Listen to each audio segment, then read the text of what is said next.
Gene and Dave Show.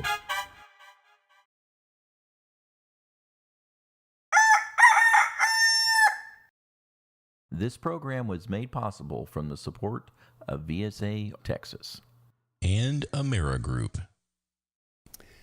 I'm Gene. And I'm Dave. And we're the Gene and Dave Show. This is our South by Southwest 2019 episode. And what an amazing South by Southwest this year. More than amazing, Dave. It was historic on several levels. Historic. I don't know about you, Gene. I know you've done a lot of crazy things in your time, but have you ever been shot out of a cannon? No, I haven't. I think that South by Southwest this year was like being shot out of a cannon. I mean, it was just, there was so much going on and, you know, meeting all the people from different countries again.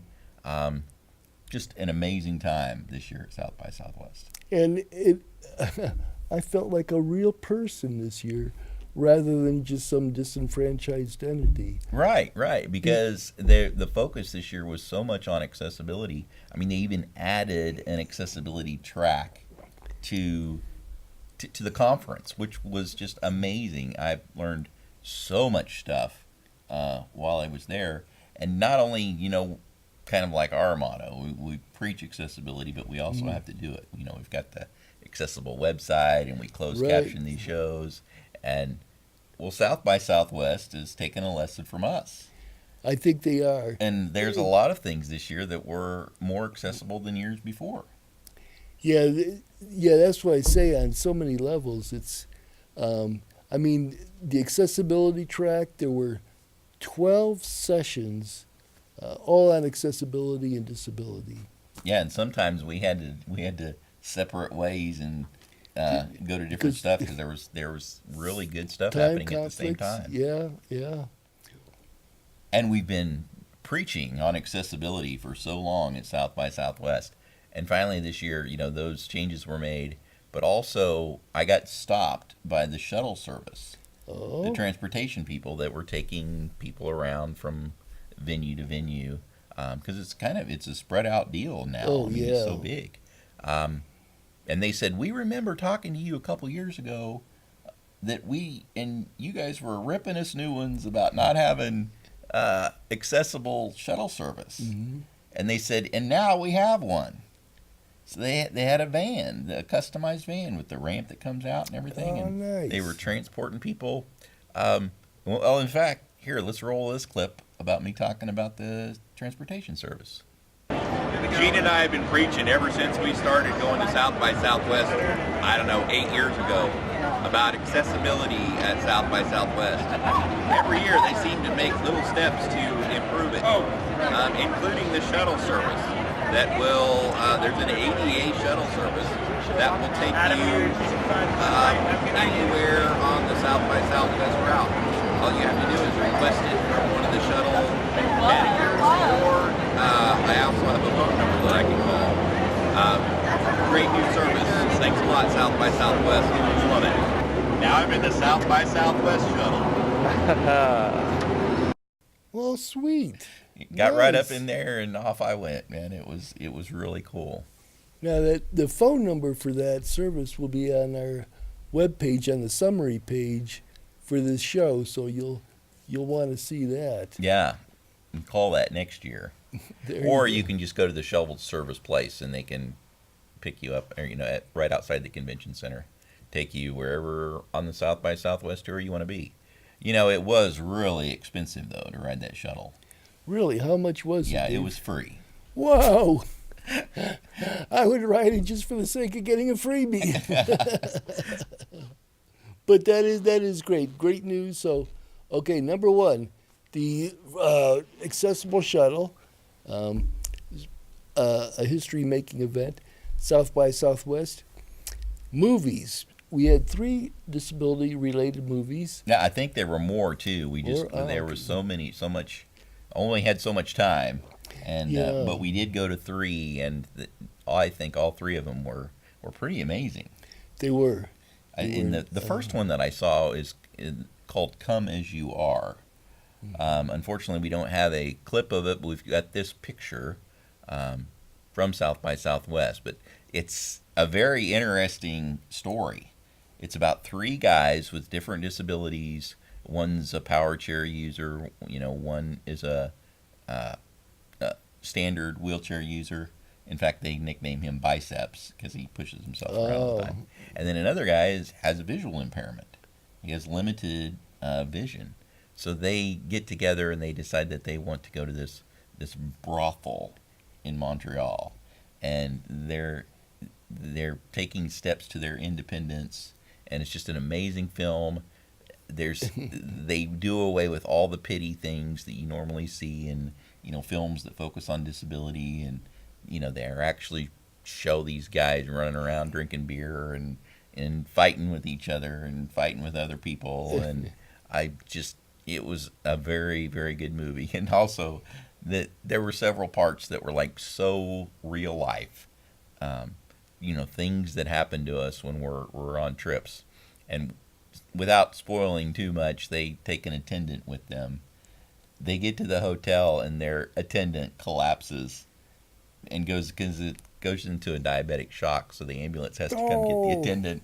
And then these 3 guys are left there, without any help to get in bed or out of their wheelchairs or whatever. Anyway, that's just one example of just real life scenarios that this film had. It was an excellent movie, and you've got to see it. heard so many good things about it. Yeah.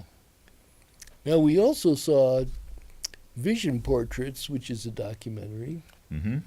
You want to tell us about that, Dave? And it was directed by a guy that was totally blind. Yeah, you don't see that much Right. I of mean, it. how Yeah. did he know, what was going on the screen? But he uh, had a lot of references, and I think probably the part that stuck out to me the most was the psychedelic references that were in the movie. The visuals were actually really incredible.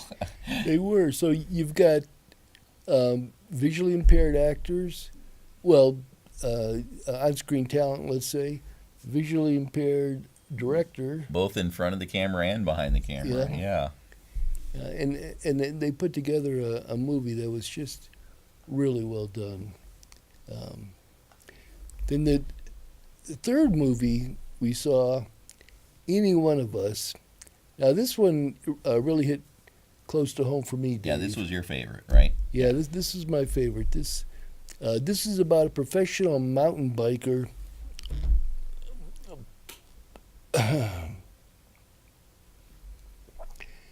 This is about a professional mountain biker, Paul Basagoshia. They call him Bass, who suffers a spinal cord injury, a life-changing event, while in a race. Now, this movie is different from anything you've ever seen on someone getting into an accident.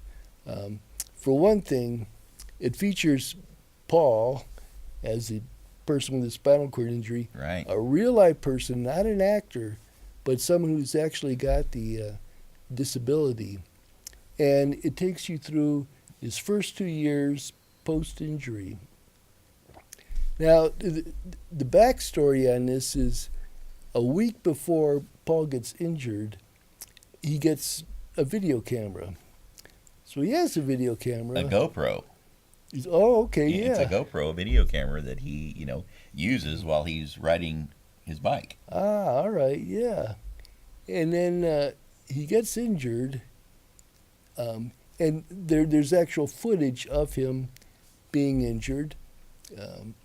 So he's in the hospital, and he's thinking, I might as well video myself. I got to do something with this camera. Yeah. So he just starts videotaping his feelings, and so it's really a great movie that's just raw and really the feelings that he was going through the whole time. I think raw is a very good word. Yeah. Yeah. It can get pretty intense if you're a sensitive type person. It may be hard to watch. Because there are some really pretty gripping scenes in here. But we got to show this one clip, Dave, from the panel, and hear what Paul says about one of the most memorable events that he had during rehab. And I appreciate every little milestone in life, and especially now. Like, I will not ever take a piss ever again without a smile.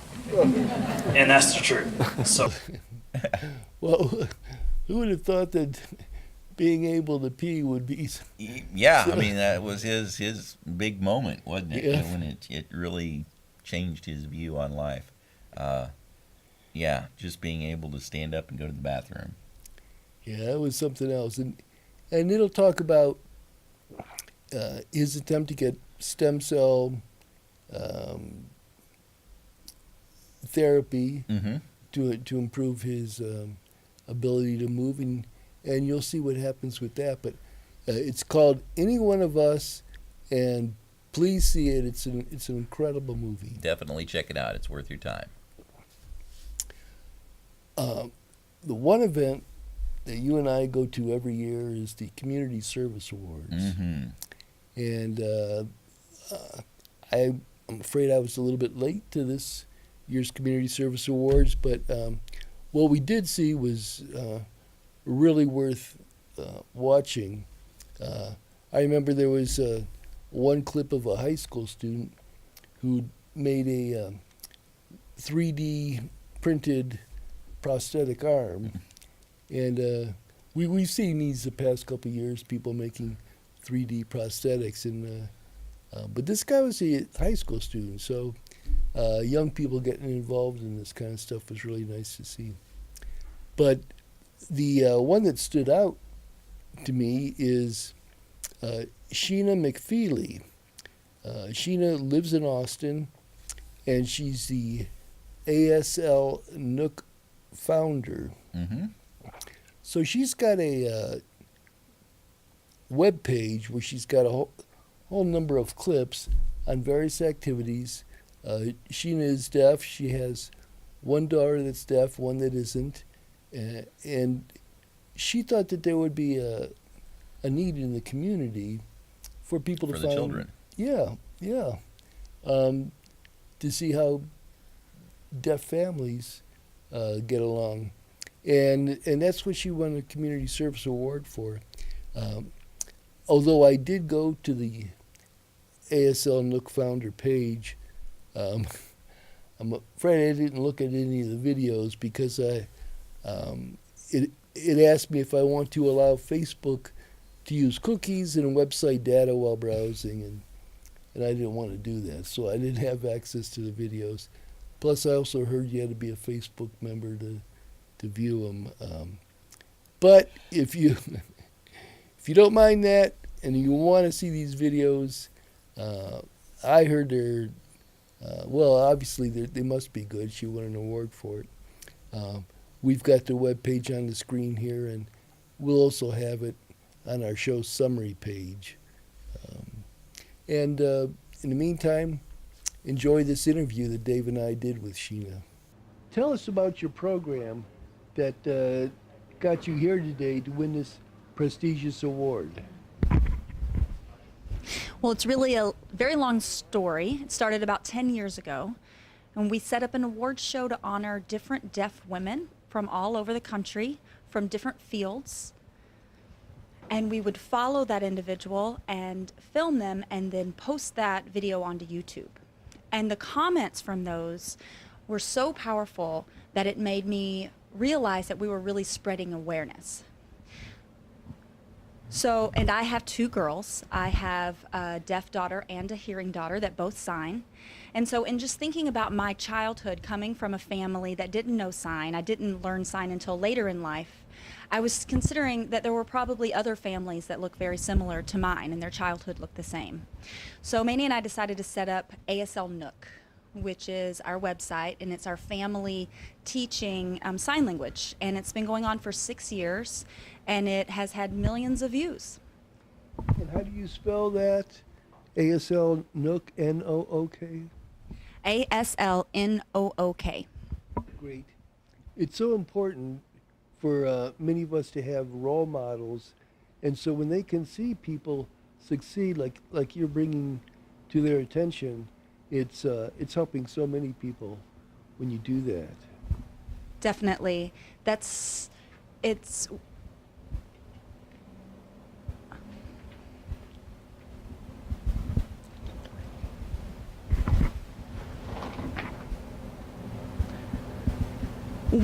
it's really so powerful, because if you don't have people like myself and my husband and my daughter, then you don't have those examples. And we do really want to set those examples, and hopefully we will start a trend, and other deaf people will, latch on and start doing the same sort of thing. I know my video, there are different sign languages all over the country, and we hope that the trend continues all over the world. Do you have a plan for expansion, or have others expressed an interest in seeking your help to build it? Well, we just finished the 6th year of ASL Nook, but I do have some other ideas in the works. I'd like to go into mainstream. I would like to go into mainstream Hollywood, and I'd like to produce some kind of movie with a deaf production team, and hopefully in the future we'll be able to have a large production movie that's done by an entire deaf production team. So that's one of my future goals. Cool, I can't wait to see it. I apologize for my ignorance. Are there many deaf production teams? There's a lot of individuals like me, like setting up ASL Nook. I've produced my own thing, and there's a lot of individuals out there doing similar things, but that have come together. No, we've faced a lot of adversity in Hollywood. It's difficult to get deaf folks in deaf roles, and there's a lot of overlaps that deaf individuals share in the field.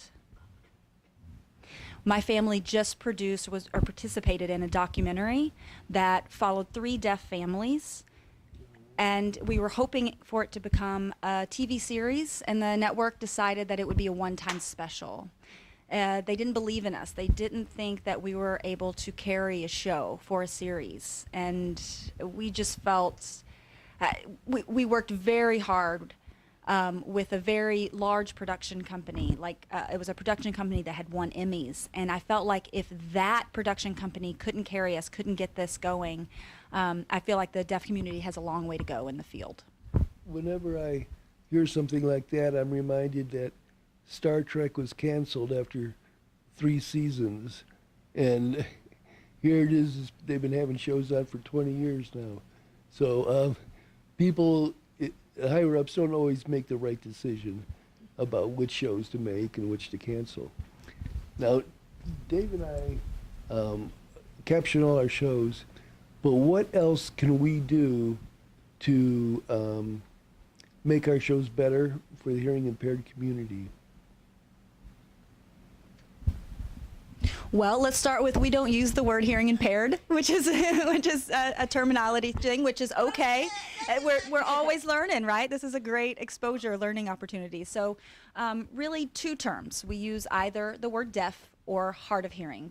Those are what are considered the updated current lexicon for that. So captionings are fantastic, and interviewing more deaf and hard of hearing people would be great. I think having that reference, and I can even refer some people to you for future interviews. It was really great talking to her, and my favorite part was when she threw you under the bus about calling people hearing impaired. She took me to school on that, didn't she? Yeah, she did, and no matter how hard we tried, we couldn't get her to say her favorite show was the Gene and Dave show. No, we couldn't do that. But yeah, I was talking about how we make our webpage accessible, Mm-hmm. and I was mentioning people who are deaf and hearing impaired, and she didn't like the word hearing impaired. No, she didn't. So deaf and hard of hearing folks. So learning something about the deaf culture today. But we enjoyed that interview very much. Okay, the trade show. Every year there's 3 or 4 days of a trade show. Mm-hmm. A number of vendors. In the past years, we would meet various vendors. Now, sometimes they had products specifically for people with disabilities, which is great to see. Sometimes they had products that you and I could see how someone with a disability Right. could take advantage Like of that. the year we saw the headphones. With Yeah, the good touchpad example. on the side. I didn't see a whole lot of that this year. No, it was a little. The trade show was not as exciting as it has been in the past, but we did get to see some of our friends, and definitely going to the Nobility booth was a highlight for me of the trade show. What do you guys do? Nobility is a nonprofit organization that is committed to helping create a more inclusive world for people of all abilities.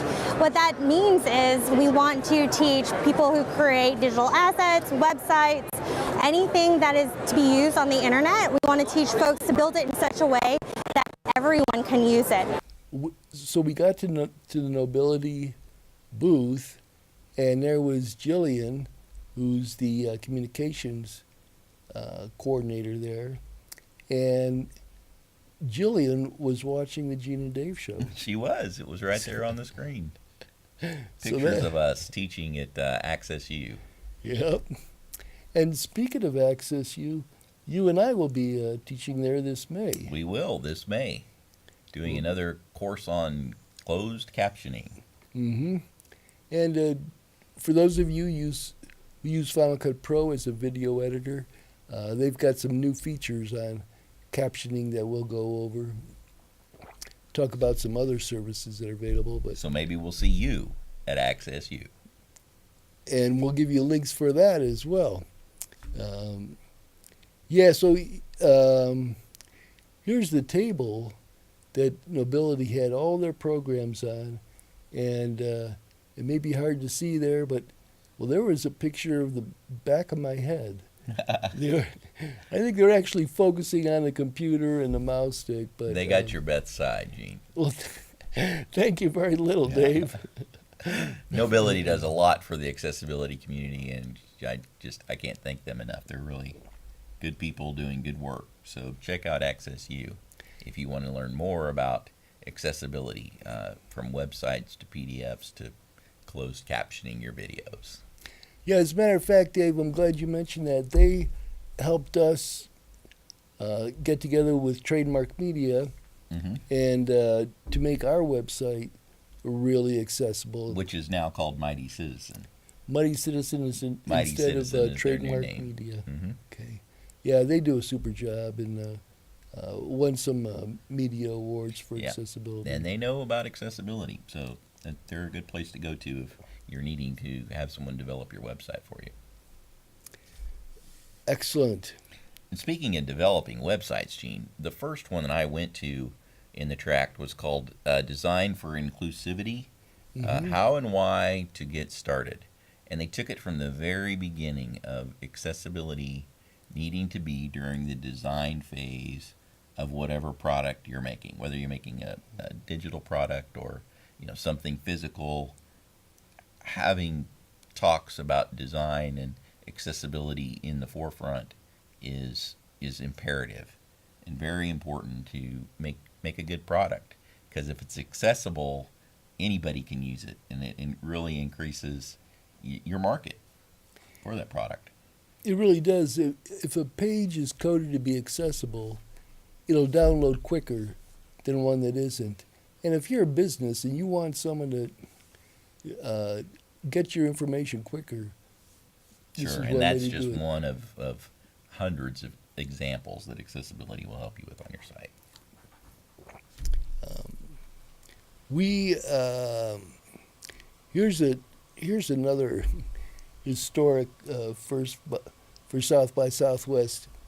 There was a session called "We Are the Original Life Hackers," and Liz Jackson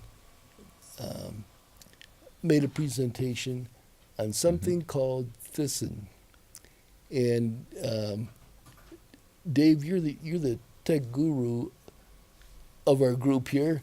Can you explain how Thisten works? So Thisten is like a closed captioning software. So people in the audience could have their phones out and they could read the captions from the conference, from the meeting that was going on right then. It would show up on their phone as it was being said.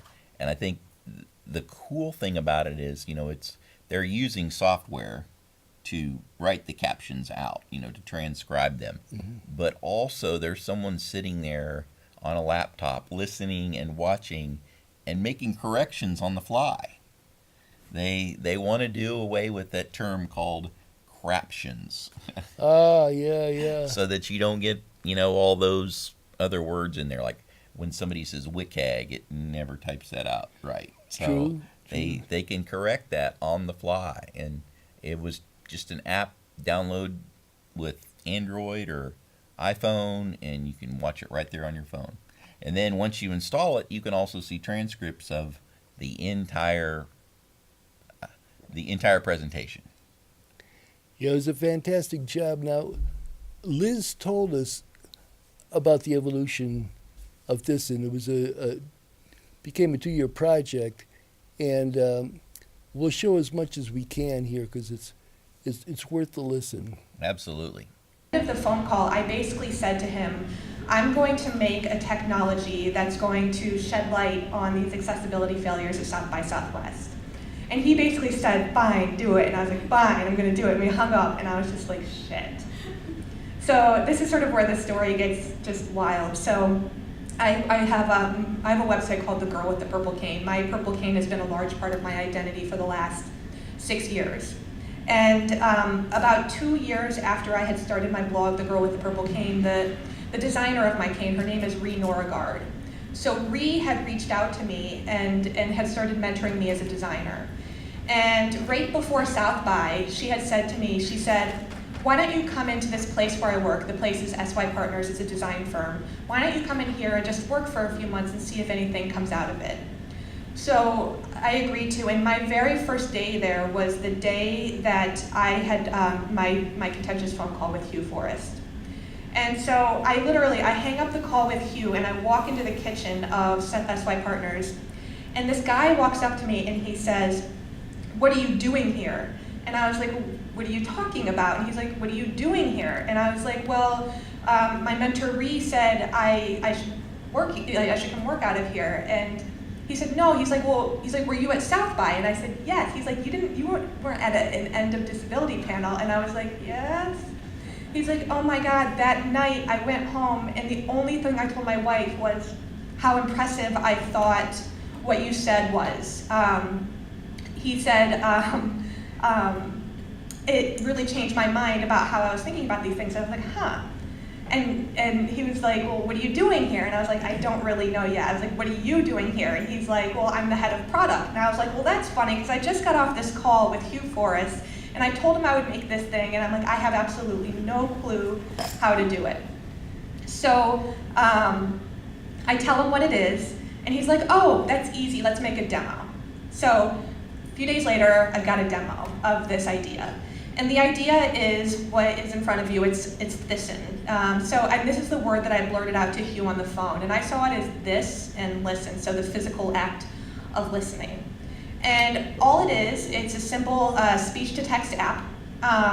And what I knew at the time is you can't just use automated sort of live speech-to-text, the automated transcriptions, because they're known in the disability community as craptions, right? Like you get these pesky errors that really destroy your experience. And so I was thinking about it, and I was like, well, if we crowdsource corrections in the way that Wikipedia does, then we can have automated captions. And then I started thinking about it, and I was like, well, how do you incentivize crowdsourced corrections, right? And so this is where the importance of a network effect is. So if you go on the app, you'll see that you can comment directly in there.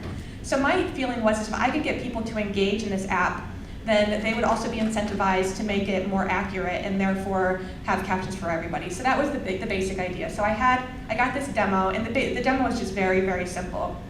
And I get this call, and I didn't know what to do with the demo. I got this call 2 weeks later. And it was somebody from Google Creative Lab. And they said, we are having an internal hackathon, and we'd love for you to come in and speak with us about this. And I said, well, what's the internal hackathon? And the basic premise of it was that they were going to be designing solutions for marginalized communities. So I had gone in, so I agreed to it, and I went in, and I gave this talk about designing with rather than designing for, and up until that point, that had been a large part of my advocacy. So if you were to go onto Google and search design for disability, you'll see that it yields more than twice as many search results as disability design. And I find that very frustrating, because this idea that we're recipients of design has embedded itself into our language. And what I was really interested in is this notion that we are the original life hackers, right? Like disability ingenuity, it created the bicycle, created curb cuts, created email, created audiobooks, created cruise control, created the electric toothbrush, like it, item after item. And so for me, I see that there's much of value in actually bringing in disabled people and amplifying them in the process. And so I went into Google Creative Lab, and I said, I have this idea about designing with, and I did it. And I think because there were every level of sort of designer at Google Creative Lab, they were very receptive to it. And so at the end of the day, the guy that had created Google Creative Lab reached out, and he was like, I was really impressed by this, and let's keep talking. So I built up the courage, and I wrote them a couple days later, and I said, so there's this other thing that I didn't talk about, which is that I have this idea for an app. And I told them, and one thing led to another, and they said, okay, we're gonna build the back end, and we're gonna give you a $50,000 grant to build this out. And so I reached, every point of this has been me reaching a dead end, right? So first, I hung up with Hugh, and I was like, I have no idea how I'm gonna do this. And then suddenly there appeared a way to get the demo made, and then suddenly I had the back end built. And what I knew is that I knew that I needed a CEO for this organization. And so I've been going back and forth with a couple of mentors, figuring out, okay, now that I have the back end built, how do I build the front end? And we couldn't find the right person. And I woke up one morning, and I just remember saying Ben Grinnell, and I was just like, huh. And so Ben is the designer. I have two canes. Ben is the designer of my other cane, and he had created a company called Top and Derby. They make canes and compression socks, and so he and I had sort of fallen out of touch about 2 years prior, because he had left that company. And I was just like, I wonder what he'd been up to. So I reached out to him, and he'd been spending the last 2 years building what is, I think it's been, is it the fastest growing company in Canada or something like that? Yeah, one of the fastest in North America. Yeah, and so he was like, and it's funny because I'm actually looking for my next project. And I was like, huh. And so he said, yeah, and we also have a developer, that's Sudeep right there, and then Rui's actually in the other room transcribing. And so they've been working on this for 6, 8 months, a year now? Yeah, 6 months. And it took me 2 years to do it, but I came back this year, and we're doing exactly what I told Hugh for. So it's the world's longest fuck you, but in the process, he's actually become an incredible mentor, and I have his ear on a lot of this stuff. And so, yeah. Well, I'm sorry that's all we had time for there, Dave, but yeah, Liz talks about there was a need. She had 2 deaf friends she really wanted to hear at the conference, and their needs weren't adequately met, so she came up with this product. Yeah, Liz is such a great person that we could do a whole show dedicated to her and Thisten, but we've got a lot to cover, so we'll keep on going. And so Liz, the co-founder, and then there's Ben Greinel, I think his name is the other co-founder. They gave us the transcript for the 12 accessibility sessions. and they gave us permission to share that with you. So these transcripts loaded with information and now available to you. And of course, you could also go to Project Thisten at www.projectthisten.com. So check out our website for all the transcripts of the accessibility track, the accessibility track presentations that Thisten was involved in. You know, Dave, we talked about the energy at South by Southwest. Right. I mean, it's palpable. You could feel it there. South by Southwest brings in the highest concentration of people that can make things happen. And by chance, I ran into a young lady named Sean Horn, who recently addressed the United Nations on the International Women's Day. And Sean is a woman who serves as a teacher, speaker, beauty advocate, blogger, and exemplar for AT&T NYU Connectability Challenge toward the creation of assistive technology. She was named one of the 21 leaders for the 21st century by Women's E-News in 2017. And guess what? She has a disability. She has cerebral palsy and often speaks on the empowerment of people, especially women with disabilities. What happened was she was trying to get through a crowd, and a friend of mine, George Cummings, who was my dive buddy when I went scuba diving, it was accustomed to helping out folks, and he cleared the way for her. They got to talking, and he says, "Well, you've got to meet Gene Rogers." So I was going through a crowd one day, and she found me. All right. So we got to chat, and here's a bit of the video we did. So enjoy. Okay. Well, I think the thing that amazes me is, I was a very stage frightened person. I didn't think I should advocate just because that was what people always told me to do. But it wasn't until I realized that there are young people with disabilities who struggle with identity. And I wanted to share some positive ideas around disability that, thanks to a lot of support from my parents, I always felt that disability was something that added to my life. And you get to cut the lines at Disney World, the airport, and people don't forget you, And you get a parking space. Oh, you yeah. get a parking space free. Exactly.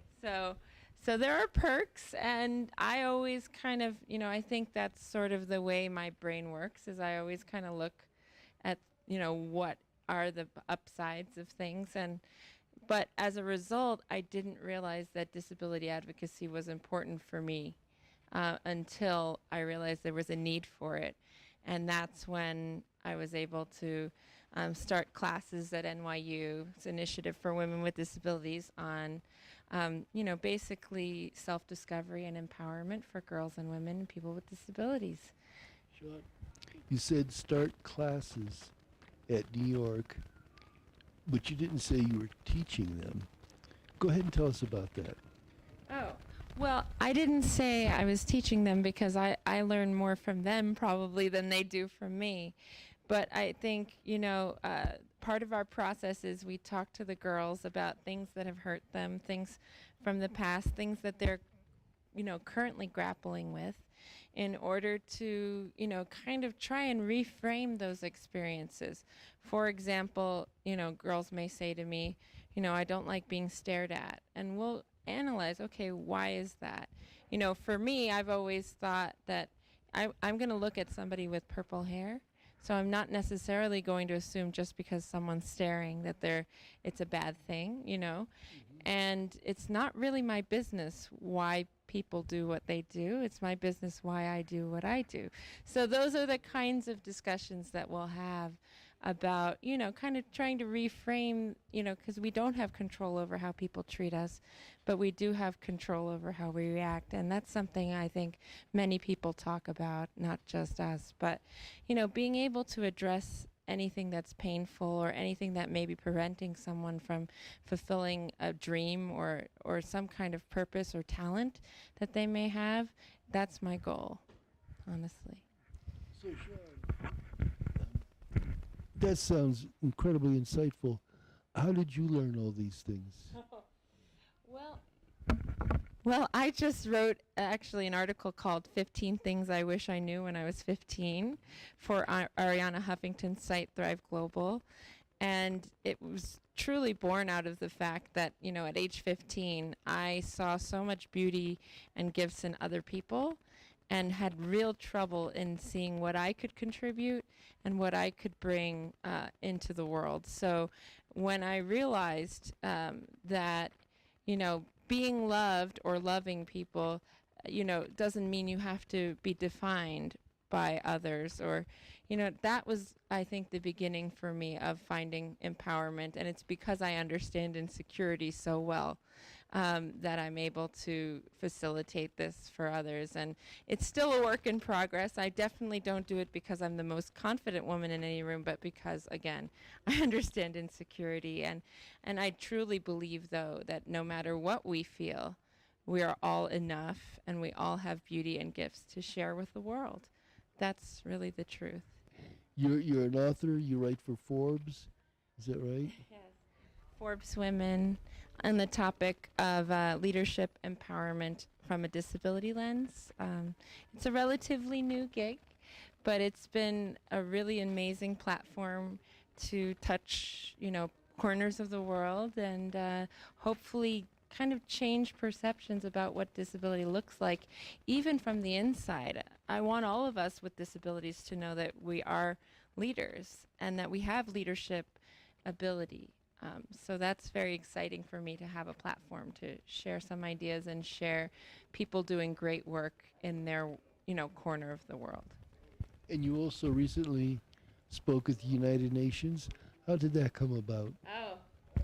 You know, I was already scheduled to come to South by Southwest, March 7th to the 14th, and then I got a call from a friend. I was actually on her show, and she got an opportunity to do, for her nonprofit, one of the events for the UN for International Women's Day. And, you know, it's interesting because it was, you know, co-hosted by the Republic of Djibouti. And yes. And it was about women in STEM careers, and because I had actually judged an assistive technology competition through AT&T, I was able to kind of bring some non-professional perspective on innovation, in the sense that, you know, as a person with a disability, you're an expert in your own needs. And, you know, I was able to talk about the value of that and the value of creating with the people that you're trying to help or serve, not just creating something and then fixing it afterwards, you know. So it was a very powerful afternoon, and I'm so grateful that I got to represent not only women, but diversity in the sense of represent women with disabilities, and it was a beautiful event. You know, she's involved in so many things. I don't know how she does it, but it was nice that she took the time for us. Yeah, it was. And speaking of people making things, another one that sticks out in my head is the inclusive design, Nothing About Us Without Us. And that was actually held by some folks from Microsoft.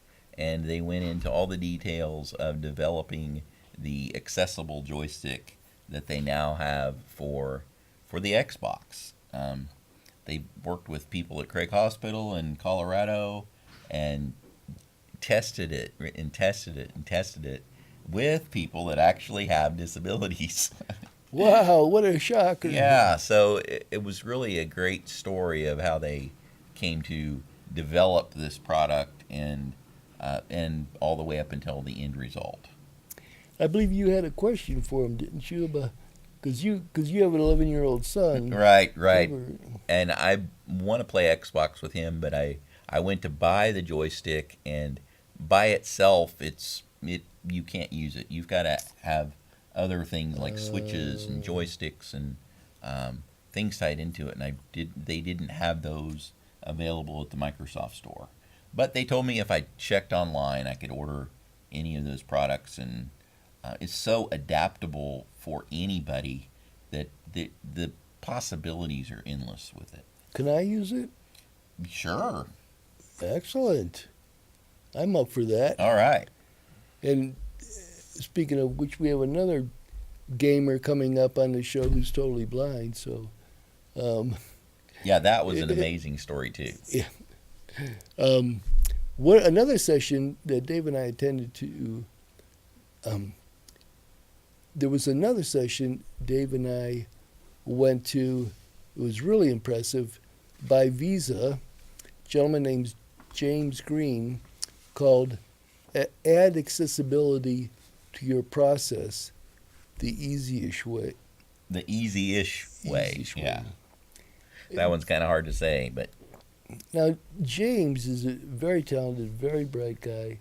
And I got to tell you, Visa as a company really cares about accessibility. yes. They don't do it just because it's a law.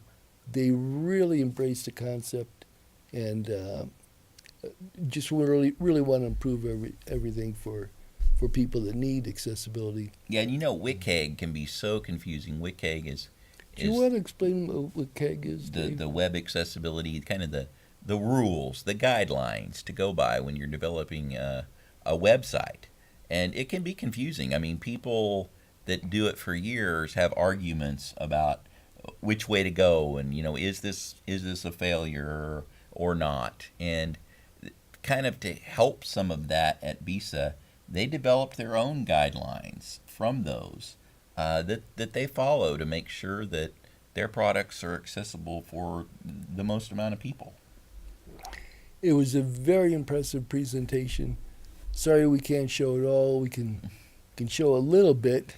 And you can check out their website too, developer.visa.com, and you can see their VPAD information. Not to be outdone, accessibility, designing for the other billion users. Google was there at South by Southwest, and they were talking about the work that they had to do. If you go to Google Design, you will see some of the work they're doing. They've got a lot of graphics on there and videos, and I'm just impressed that Google has set up something like this for all of us to see what they're working on and what they're doing. Yeah, and there's features right in their development pane when you pull up the developer tools on changing contrast colors and just some really amazing stuff that they're doing. So hats off to Google and Visa. All right, another presentation we went to, Navigating the New Frontiers in Accessibility. All right, so there were three people presenting. Adriana Melosi, who is a wheelchair user. She has some mobility impairments that make it difficult for her to use her arms and legs. And there were two gentlemen, Kagri Haken and Emery Zarbin.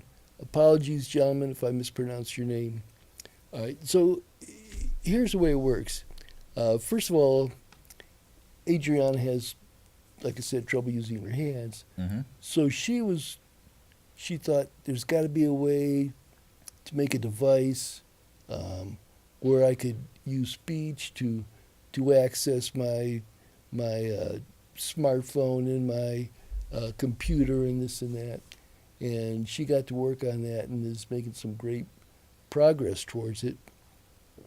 Now the other two folks up there, they approached accessibility from a different standpoint. They both had a certain skill set that allowed them to use artificial intelligence to look at things in a way that maybe you and I don't. So they thought, we've got this skill set, how can we use it to help people? And they thought, wow, we could help people who are blind navigate independently. Yeah. And the whole idea was it was to develop an app for a smartphone, and a person, say, going down a hall, could just move the camera on the phone around, and the artificial intelligence part of this app would tell them What they were looking at, what was around. And that's real important when you're trying to find the bathroom. Essential, yeah.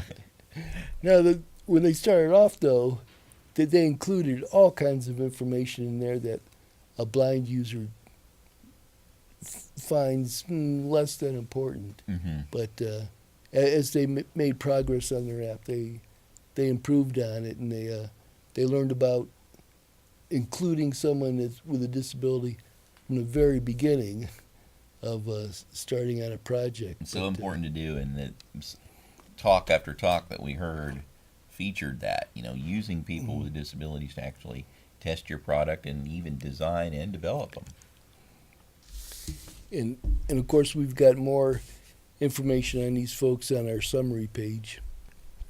We have Austin's blind gaming champ shares his amazing story. Michael Espinoza. Michael will be a guest on an upcoming show. But Michael is totally blind, yet is developing mad online gaming skills. In this presentation he made, he reflected on what he learned about tackling technology that isn't typically geared towards someone with reduced vision. So Michael talks about when he was a child, his parents gave him a console, an electronic game console. Well, I think he started playing with his cousins on a console in a family member's house, and he just picked up the joystick and just started playing. And eventually, his parents bought him one, and he learned how to play the games just by listening to the sounds. And play them quite well, he did. He did.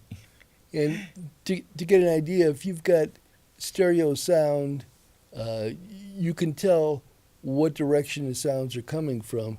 So if you're a player, if you're on the left or the right side. He could tell when characters switch sides, if they're on the left or right side of the screen. And the sound where the punches landed or the punches were blocked. Mm-hmm. And he actually got called by some sound designers here in town and went to their house and helped them to design the sounds and told them the things that helped him and what he used. And he said that in the end product, he could even tell what character was on the screen by the way that their footsteps sounded. Wow. And crush the rocks underneath their feet, or if they were like really a big person, the gravel was much louder when they stepped on it. So even the footsteps, he could tell what character was coming out to fight him. It was amazing. Here's a short clip of Michael. I started playing video games when I was probably about 6 years old. My grandmother had a Sega Genesis. My grandmother didn't play the Sega Genesis. She had it at her house on one of the TVs in the house. My dad's side of the family is from Mexico. They all moved here to Texas, and they have a wonderful little house, which is exactly what one might expect. That is to say, it's all of our relatives crammed into one awesome little house with 3 or 4 TVs going at once, all playing different sports in Spanish. And it's great, and I couldn't ask to have grown up and spent more time in a more awesome and encouraging environment. But on one of those TVs was a Sega Genesis. We actually don't know who owned it. It just kind of ended up hooked up to that TV. I'm sure it was one of my cousins.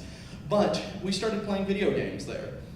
Now, I wasn't always as great at video games on the Sega Genesis. There were a lot of, very timing-oriented jumping kind of games and such that weren't really an option for me or were really kind of hard for me to do. But I realized that if I kept trying, I could start learning where my character had failed, where I died, and using sound effects to remember the locations of items in levels or jumps or things like that. So I could use timing and memory to pick up where vision had left off. And of course, the transcript of his presentation is available courtesy of Thisten now on our webpage, the Gene and Dave Show, the summary page. Gene, I know that how much you really love watching the cooking shows. I do. There was MasterChef season 3. If you've seen this, there's actually a woman on there that is blind, and she cooks on the MasterChef show. She talked to us about some of the things that they did on the show to adapt it so that she could be on the show. For instance, she had a runner. So if she ran out of sugar or whatever and she said, "Go get me the sugar," this runner could run across the stage, grab the sugar, and bring it back to her. But they didn't want to give her an unfair advantage. So whenever she asked the runner to do something for her, she had to step back away from the stove. So she said even if her food caught on fire and started burning, she couldn't do anything until this person, her runner, got back to her. So, and it just an amazing talk from her. And I went back and watched those MasterChef shows, and it's really an amazing story. Season 3 MasterChef. And I believe we have that transcript available as well. That's on there too. Mm-hmm. So you're definitely going to want to check out the Gene and Dave Show, and to get a hold of those transcripts, find out what people are doing. And I just want to say, if you want to make this world a better world, get involved. Be part of the solution. Accessibility just doesn't happen overnight. It takes people to learn how to do it and then make it happen. Yeah. Lots of great things coming. Thank you for watching the Gene and Dave Show. Until then, I'm Gene. And I'm Dave. And we're the Gene and Dave Show.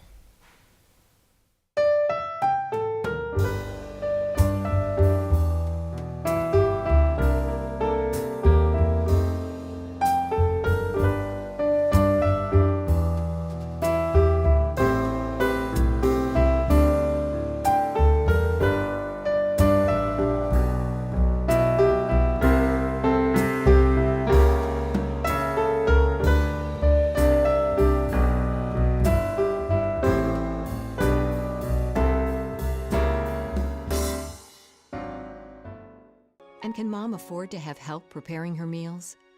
We know what you're going through. AmeriGroup has a plan for people with Medicaid that helps them get the services they need to live at home. AmeriGroup. Choose us for helping your loved ones live at home. Call 1-800-964-2777.